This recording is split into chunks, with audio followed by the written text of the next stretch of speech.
Today we're going to be working on some basic steps for Tai Chi. These are steps that I teach in my classes to all of my new students so that they have a good foundation and understand how to root and control their balance a lot better, so that when they practice the form, it's not a wobbly thing, it's a very solid thing. And so we're going to work on some basic variations that teach you how to control your balance as you step, stepping forward, back, side to side, circle stepping, so forth. And this will hopefully be a very good resource for my students that as they're learning these, get home and maybe don't remember all the moves to them and would like some sort of reference so they can watch and see what the next movement they're supposed to do is. So I hope this is a useful resource for you all, and I hope you enjoy watching and learn a lot.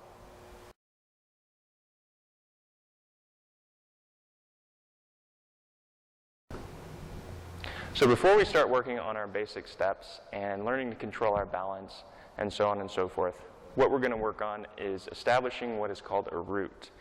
And in Chinese martial arts, and Tai Chi, which is a Chinese martial art, they have this concept that is called rooting.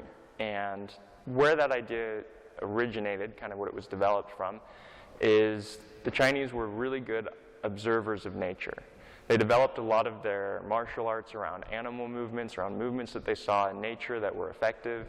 They developed a lot of their exercises based on things that were based on observations that they made of nature. So the majority of their fighting philosophies and all of that comes from an observation of how the world works and trying to work within that framework to be as efficient as possible. So this idea of rooting comes from observing things like trees, where they have a solid root that goes deep into the ground that holds them so that if the wind blows, they don't come loose. But on the other side of that, they have a flexible upper half, fairly flexible, so that when the wind blows, they can flow with the wind, but they aren't pushed over because they have a solid root, and they're flexible in that they move with the wind and don't try to fight it rigidly, in which case usually they would break trying to fight the wind. So they're flexible up top, solid down below. So that concept of having a root, something that doesn't allow you to get pushed over easily, yet flowing easily with the upper part, is very foundational in Tai Chi. So when we work on these basic movements, the first thing that we want to do is establish that root mentally, build that awareness of our connection to the floor, keep our focus there for a bit so that we're solid, like a tree with a good solid root, and the upper half can flow with motions and be flexible without danger of falling over, or at least minimize danger of falling over, because we're so solid in our feet, in our stance, and in our connection to the ground. So the first thing that we do before we get into the steps is we're going to work on a breathing exercise that will help build your awareness and your connection to the ground so that as we do the steps, it's easier for you to keep that connection and keep that concentration. And it also helps relax the upper body so that you can be flexible and fluid up top instead of rigid. So the first thing that we'll do is start with our feet about shoulder width apart. You want to gently bend your knees, and you're going to tilt your hips just enough to straighten out the curvature of the lower back. Normally we have this lumbar curvature in our lower back, and what we want to do is just tilt the hips enough to straighten that there. After that's done, come up, look at the chest and the shoulders. If you find that they're up and they're tense, relax them down, relax the chest. This isn't about showing off how tough we are. This is about relaxing and allowing the body to work efficiently. The next thing that we want to do, gently tuck your chin back to straighten out the curvature of the neck. And the reason that we're straightening out these curvatures and trying to line our spine up is, one, it's believed that it allows your body's energy to flow more efficiently through the spine. The other is that when your spine is lined up like that, you can depend more on it being stacked on top of itself structure-wise for the support, rather than your muscles holding it with it being in its curvatures. Obviously, there's still going to be some curvature. Obviously, it's not going to be completely muscle-free. But you want to minimize the amount of muscle that's being used, therefore minimize the amount of tension that's being used, and allow your body structure to support you. So, tilting the hips, tucking the chin slightly to straighten out the spine, helps you kind of relax and sit into this posture, rather than having to hold yourself maybe awkwardly or tensely as you do this. So once you're there, chest is relaxed, shoulders are relaxed, chin is tucked slightly, you gently press your tongue against the roof of your mouth.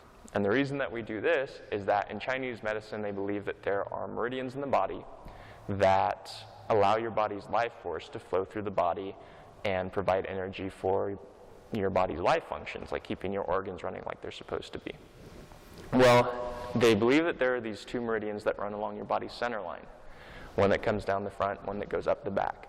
Where they have a gap is right here at your mouth. There's this space where they can't connect. So the Chinese believe that if you push your tongue gently against the roof of your mouth, behind the teeth, that you can connect these two meridians and allow your body's energy to flow more efficiently, more smoothly, and without this gap that they aren't allowed to cross or aren't able to cross.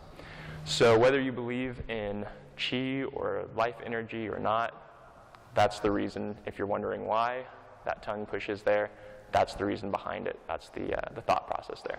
So gently press your tongue against the roof of your mouth. Relax the upper body. And what you're going to do is you're going to take your intent or your focus and you're going to put it right at the top of your head. That's where you're focusing. So rather than thinking about anything else that's going on, the only thing that's important right now is the top of your head. You inhale, and as you exhale, you're going to imagine that there's like warm water or warm light or something, whatever you want to imagine that's a nice, pleasant thought. Something that's running down your scalp, your face, your ears, all the way down to the base of the skull at the top of the neck. Okay?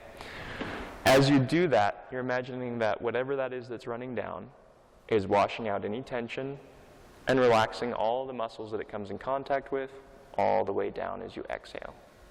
When you fully exhale, then you inhale again, keeping your focus wherever it was last as you were exhaling. And then you begin to exhale again, allowing that to flow down the neck, relaxing the neck, flow down the shoulders, relaxing the shoulders. And you're going to do that all the way down to the bottoms of the feet. And once you get to the feet, you let it flow down through the feet into the floor like you're growing roots into the ground. So those are your roots that are attaching you to the earth like a tree. So go ahead and stand however is kind of comfortable for you, but make sure all those alignments are there. It's okay to stand with your palms facing the floor or with your palms relaxed to the side, just whichever is most comfortable. Some people find it's easier for them to go through this if their palms are facing the floor. Some people find that being completely relaxed is a more comfortable way to do it. Either way, whatever's most comfortable, check your body's alignment. Inhale, keeping your focus at the top of your head. And as you exhale, allow that warmth to flow down the scalp, the face, the ears, all the way down to the top of the neck. Keep your focus there as you inhale. As you exhale, allow that to flow down the neck, relaxing all the muscles of the neck, coming down to the shoulders, the top of the chest, the top of the back. Keep your focus there. Inhale. As you exhale, allow that to flow down the shoulders, off the shoulders rather, down the chest, down the upper back, just relaxing everything it comes in contact with. The upper arms to the elbows.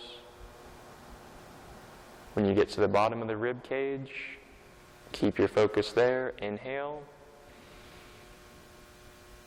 Now as you exhale, allow it to flow down the abdomen, the lower back, down the forearms, all the way down to the hips.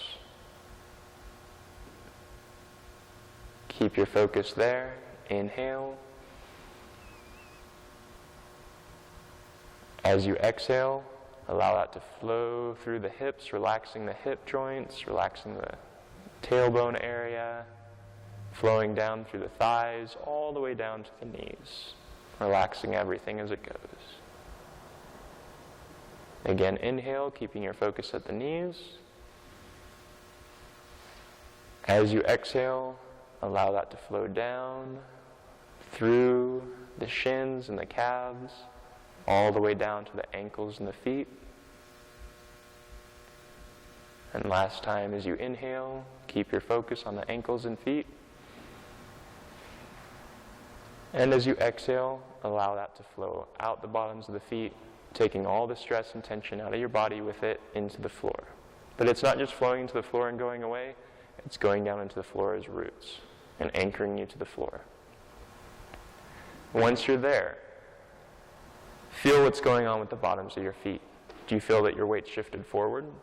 Do you feel that your weight shifted back? Are you rocking one foot to the side? Are you rocking both feet to the side? Is your weight shifted more to one side or the other? Try to adjust so that your weight is evenly dispersed across your feet on the floor, that your weight is evenly distributed between your 2 feet, and that your body is relaxed. For some people, going through that once is plenty. They feel relaxed, they feel their root, they feel good to go, they're ready to do some Tai Chi. For some people, they need to go through it a couple times because maybe they had a crazy day or they just are naturally tense people. So it's okay once you get to the bottom to come back up to the top and go through it all again. You can go through that as many times as you want to, or as many times as the hours in a day will allow, to get yourself to a point of relaxation and a point of rooting where you feel very structurally sound, your body's aligned, you feel very relaxed, yet you feel anchored to the ground like you have roots growing into the ground. So that's the breathing exercise. That's the very first thing that you want to start with as you're going into these. And after that, you can go ahead and start working on the stepping sets, and that's going to be a lot easier after you have that root established.